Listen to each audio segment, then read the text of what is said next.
Good morning, students. Students, for 12th class, in the previous classes, we have discussed some important topics of our chapter number 1, solutions. ठीक है? And in the previous class, we were discussing about some methods of expressing the concentration of solution.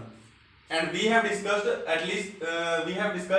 6th method of expressing the concentration of a solution, and now we are going to discuss the 7th method. So बच्चों 7th method जो है express करने का concentration of A solution, वो क्या है? Mole fraction है. Mole fraction क्या होगा कि जब हम कोई भी एक सॉल्यूशन होगा, उसके अंदर हम क्या करेंगे, एक कंपोनेंट के मोल्स निकालेंगे, एक कंपोनेंट्स के मोल और डिवाइड बाय पूरे सॉल्यूशन का मोल, पूरे सॉल्यूशन के नंबर ऑफ मोल्स. उससे हमारा क्या निकलेगा? Mole of fraction of moles निकल जाएगा. ठीक है? कैसे? कोई भी एक कंपोनेंट सोल्यूट हो सकता है, सोलवेंट हो सकता है. ठीक है? मान लो H2O है. H2O के अंदर दो चीजें हैं, एक H और एक O. ठीक है? हाइड्रोजन और ऑक्सीजन. ठीक है? उसके अंदर हम क्या करेंगे, एक बार हाइड्रोजन के, अगर हमें हाइड्रोजन का निकालना है मोल फ्रैक्शन, तो हम क्या निकालेंगे, हाइड्रोजन का जो नंबर ऑफ मोल्स हैं उनको ऊपर रखेंगे और उनको डिवाइड करेंगे किनसे? Number of moles of the whole solution. ठीक है? कंप्लीट सॉल्यूशन का क्या करेंगे, हम नंबर ऑफ मोल्स से डिवाइड कर देंगे, तो उससे क्या निकल जाएगा? हाइड्रोजन का मोल फ्रैक्शन निकल जाएगा. अगर हमें ऑक्सीजन का निकालना है तो ऊपर रखेंगे ऑक्सीजन के नंबर ऑफ मोल्स को. ठीक है? तो एक बार डेफिनेशन से देख लेते हैं. मोल फ्रैक्शन क्या होता है? इसको x से रिप्रेजेंट किया जाता है. It is the ratio of number of moles of one component to the total number of moles present in the solution. ठीक है? It is the ratio of, ratio क्या होता है? डिवाइड करना. ठीक है? It is the ratio of number of moles of one component, एक number का, टू द किससे? Total number of mole present in the solution. ठीक है? एक कंपोनेंट के नंबर ऑफ मोल्स का को जब हम डिवाइड करते हैं, उसका रेशियो निकालते हैं पूरे सॉल्यूशन के नंबर ऑफ मोल्स से, तो उसको बोला जाता है मोल फ्रैक्शन. रिप्रेजेंट किया जाता है x से. ठीक है? तो इसके लिए हम एक बाइनरी सॉल्यूशन जो है कंसीडर कर लेते हैं. बाइनरी सॉल्यूशन क्या होता है बच्चों? जिसके अंदर दो कंपोनेंट्स होते हैं. वो सॉल्यूशन जिसके अंदर दो कंपोनेंट्स होते हैं, जिनसे मिलकर एक सॉल्यूशन बना हो, उसको बोला जाता है बाइनरी सॉल्यूशन. ठीक है? तो एक बाइनरी सॉल्यूशन है जिसके अंदर दो कंपोनेंट्स हैं, एक A और B. ठीक है? एक दो कंपोनेंट्स हैं A और B. अब हमें मोल ऑफ फ्रैक्शन ऑफ अगर A निकालना है, अगर मोल फ्रैक्शन ऑफ A निकालना है, जिसको हम रिप्रेजेंट करेंगे x ऑफ A से. ठीक है? तो उसको क्या होगा, उसका formula Na divide by Na plus Nb. ठीक है? क्योंकि सॉल्यूशन हमारा क्या है? A प्लस B हमारा सॉल्यूशन है. ठीक है? जिसके अंदर दो कंपोनेंट है A और B. हम मान लेते हैं कि हमारा नंबर ऑफ, देखो Na यहां पे क्या है? Number of moles of component A.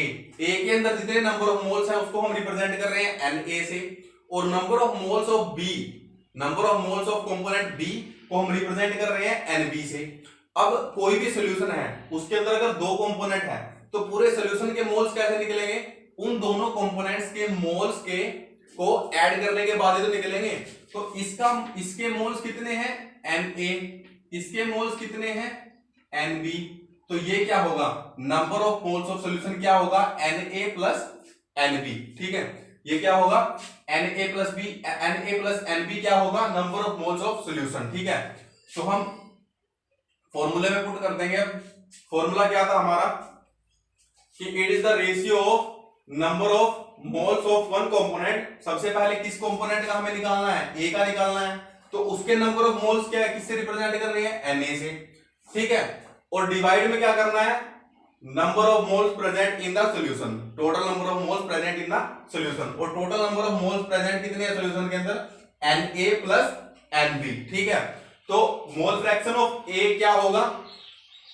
Na divide by Na plus Nb, जहां पे Na है number of moles of component A और Nb क्या है? Number of moles of component B. ठीक है? तो Na प्लस Nb क्या है? Number of moles present in the solution. उसके बाद मोल फ्रैक्शन ऑफ अगर B निकालें हम, इसको रिप्रेजेंट किया जाएगा x ऑफ B से. ठीक है? तो इसका क्या होगा, सिंपल वही रहेगा, बस Na की जगह पे Nb आ जाएगा। क्यों आ जाएगा, क्योंकि इस बार हम B का मोल फ्रैक्शन निकाल रहे हैं, ठीक है। तो नंबर ऑफ मोल्स किसके लेंगे, B के लेंगे, तो Nb से रिप्रेजेंट किया जाएगा। और इंपॉर्टेंट चीज, इसकी यूनिट जो है ये यूनिटलेस क्वांटिटी है, इसकी कोई यूनिट नहीं होती। क्यों नहीं होती, ये जान लीजिए, क्योंकि Na की यूनिट क्या होगी, ये नंबर ऑफ मोल्स है ना, तो मोल्स की यूनिट क्या होती है, मोल होती है, MOL होती है ना। और नीचे भी क्या है, नीचे भी नंबर ऑफ मोल्स है, ठीक है, चाहे वो सॉल्यूशन के हैं, लेकिन है तो नंबर ऑफ मोल्स ना, उनकी भी यूनिट क्या बनेगी, मोल बनेगी, ठीक है। मान लेते हैं कि number of moles of component ए क्या है, 3 है, 3 मोल है, ठीक है, मान लेते हैं। और पूरे सॉल्यूशन में मोल कितने हैं, मान लो 7 है, ठीक है, पूरे सॉल्यूशन में मान लिए हमने 7 मोल हैं। तो मोल को की यूनिट क्या होगी, मोल, MOL, और नीचे भी यूनिट क्या है, MOL, इससे कैंसिल आउट हो जाएगा, आंसर क्या बचेगा 3/7, जिसकी कोई यूनिट नहीं होगी, सिर्फ एक फ्रैक्शन आएगा आंसर में, ठीक है, इसकी कोई यूनिट नहीं होगी। सो ये था मोल फ्रैक्शन के बारे में। इसके बाद हम नेक्स्ट टॉपिक पढ़ेंगे जो है हमारा नॉर्मेलिटी।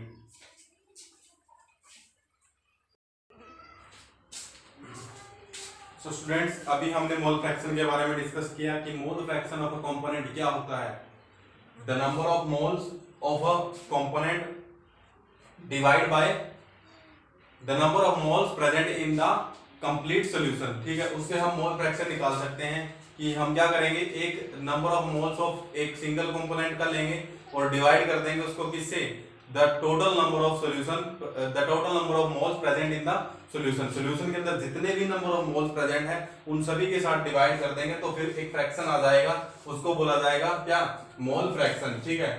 और एक इंपॉर्टेंट चीज नोट करने के लिए कि the sum of mole fraction of all components in solution is always equals to, sorry 0 हो गया, ऑलवेज इक्वल्स टू 1, हमेशा ही इक्वल होगा 1 के साथ, ठीक है। जो जितने भी मान लो एक सॉल्यूशन है उसके अंदर 2 कंपोनेंट है A और B, तो उनका जो मोल फ्रैक्शन होगा, मोल फ्रैक्शन को किससे रिप्रेजेंट करते हैं, XA प्लस XB किसके इक्वल होगा, 1 के। अगर मान लो 3 कंपोनेंट है तो क्या होगा, तो भी किसके इक्वल होंगे, वो 1 के इक्वल होंगे, ठीक है।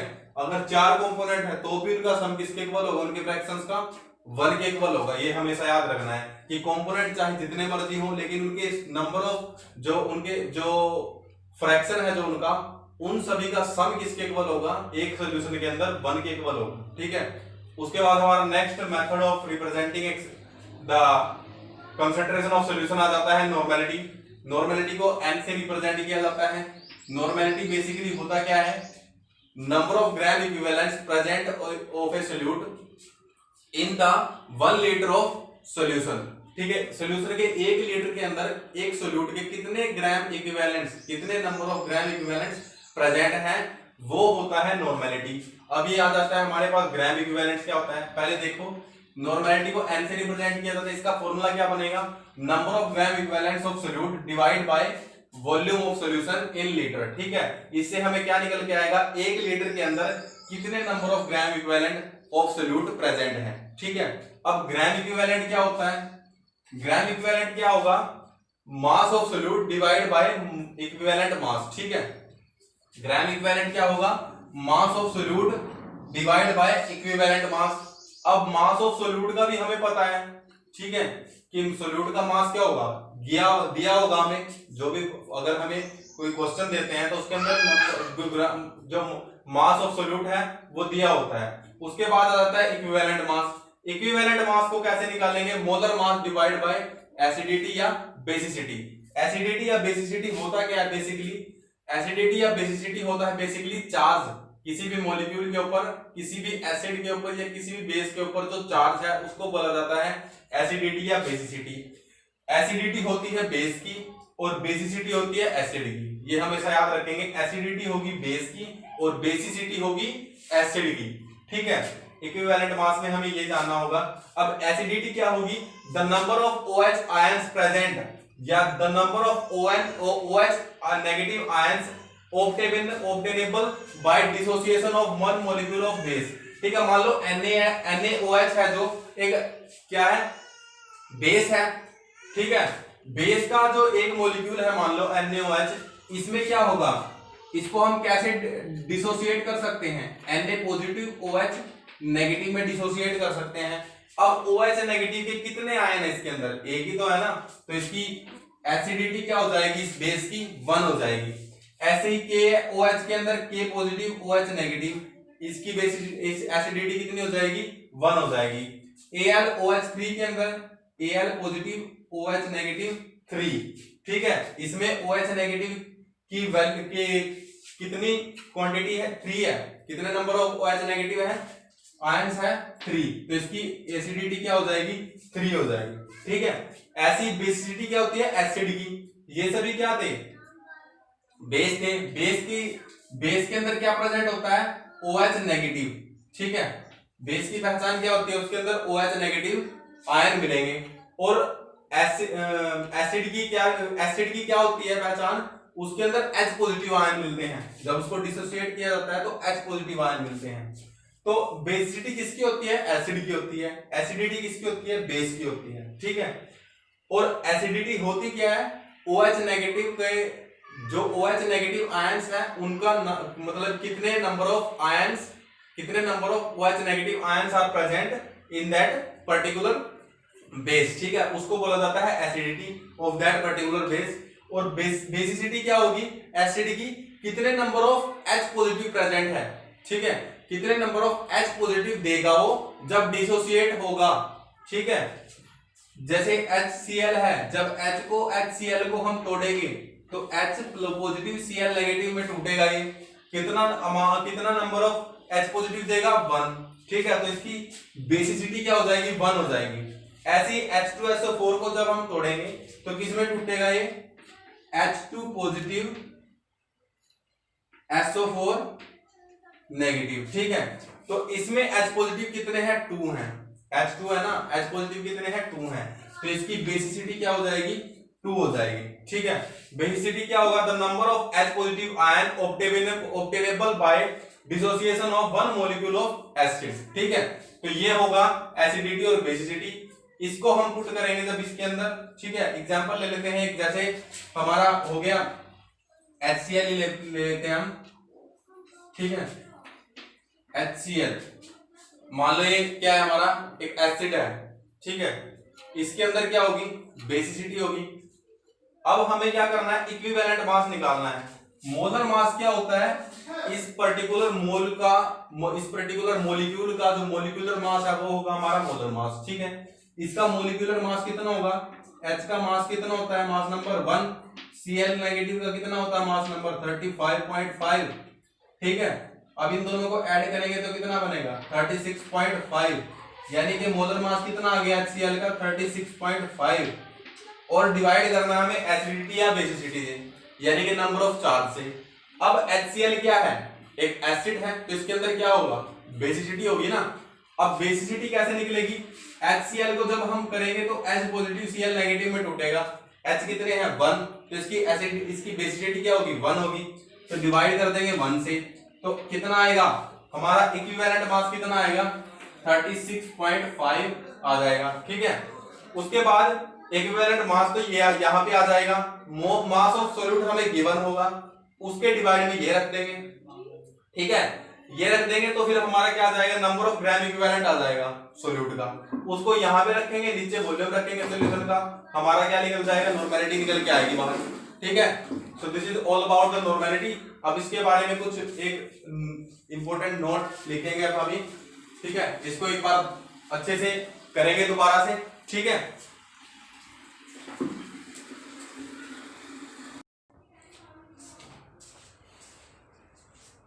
स्टूडेंट्स, हमें ये 2 इंपॉर्टेंट रिलेशन है वो रिमेंबर करने हैं, याद रखने हैं, ठीक है। सो हमारा फर्स्ट जो रिलेशन है वो है नॉर्मेलिटी और मोलैरिटी के बीच में, ठीक है। The relation between normality and molarity, वो क्या होगा, इसमें N से हम रिप्रेजेंट कर रहे हैं नॉर्मेलिटी को, M से रिप्रेजेंट कर रहे हैं मोलैरिटी को, ठीक है। N नॉर्मेलिटी इक्वल होती है molarity into molar mass divide by equivalent mass, ठीक है। ये हम याद रखना है। मोलर मास क्या होगा, मोलर मास का आप सभी को पता ही है, एक मॉलिक्यूल का मास मोलर मास, और डिवाइड बाय इक्विवेलेंट मास क्या होगा, molar mass divide by acidity या बेसिसिटी। ठीक है, तो ये वहां से निकल जाएगा। और इनटू में अगर मोलैरिटी कर देंगे इसके, molar mass divide by equivalent के मास के, अगर इनटू में मल्टीप्लाई कर देंगे मोलैरिटी से, तो आंसर आ जाएगा हमारा नॉर्मेलिटी। ठीक है, नॉर्मेलिटी निकल के आ जाएगी। ऐसे ही नॉर्मेलिटी को या फिर ऐसे भी निकाल सकते हैं नॉर्मेलिटी को, अगर हमारे पास मोलैरिटी है, ठीक है, तो मोलैरिटी की मल्टीप्लाई कर देंगे एसिडिटी या बेसिसिटी के साथ। ठीक है, तो हमारी नॉर्मेलिटी निकल जाएगी।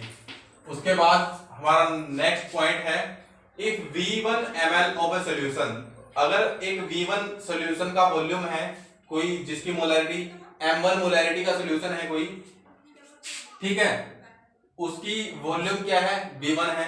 उसके बाद उसको मिक्स कर दिया जाता है दूसरे सॉल्यूशन में, जिसकी वॉल्यूम क्या है, V2 है, और मोलैरिटी क्या है, M2 है। ठीक है, तो फाइनल उनकी मोलैरिटी क्या बनेगी उन दोनों सॉल्यूशन की, M3 बनेगी, जिसको हम कैसे रिप्रेजेंट करेंगे, M1 प्लस V1। M1 क्या है, molarity of solution 1, volume of solution 1, molarity of solution 2, volume of solution 2। तो M1 V1 plus M2 V2 equal आ जाएगा M3 मल्टीप्लाई में V1 प्लस V2। ठीक है, दोनों का वॉल्यूम को ऐड करके मल्टीप्लाई कराएंगे हम M3 के साथ। तो अब M3 हमें निकालना है। ये सभी तो हमें पता है, गिवन ही होंगे। जब हमें M1 भी किया है, M2 V2 V1 भी दिया है, M2 V2 दोनों दिए हैं। ठीक है, यहाँ पे V1 V2 भी हमें पता है, यहीं से आएगा। M3 हमें निकालना है, तो M3 को यहीं पे रखेंगे, इसको उस साइड भेज देंगे, तो क्या बनेगा, M3 इक्वल आ जाएगा M1 V1 plus M2 V2, इसके डिवाइड में आ जाएगा ये वाला, क्योंकि मल्टीप्लाई में है तो डिवाइड में आ जाएगा V1 प्लस V2। तो ऐसे हम निकालेंगे। ठीक है, पहले हम क्या कर रहे हैं, अगर हमारे पास मोलैरिटी गिवन है तो नॉर्मेलिटी कैसे निकालेंगे, या तो मोलैरिटी को मल्टीप्लाई करवा दो molar mass divide by equivalent mass से, या फिर मोलैरिटी को मल्टीप्लाई करवा दो एसिडिटी या बेसिसिटी के साथ। ठीक है, तो हमारी नॉर्मेलिटी निकल आएगी। सेकंड पॉइंट में क्या है, अगर हमें दो सॉल्यूशन दिए हैं, एक का वॉल्यूम V1 है, दूसरे का V2 है। ठीक है, एक की मोलैरिटी M1 है, दूसरे की M2 है। तो हम जब उन दोनों को मिक्स कर देंगे आपस में, तो उस जो एक सॉल्यूशन बनेगा, तीसरा तैयार होगा, उसकी मोलैरिटी कैसे निकलेगी, ऐसे निकलेगी M3 equals to M1 V1 plus M2 V2 divide by V1 plus V2। ठीक है, so this is all about today's class, and in the next class we will discuss about the formality. ठीक है, हमारा जो next topic है उनको cover करेंगे। So thank you class.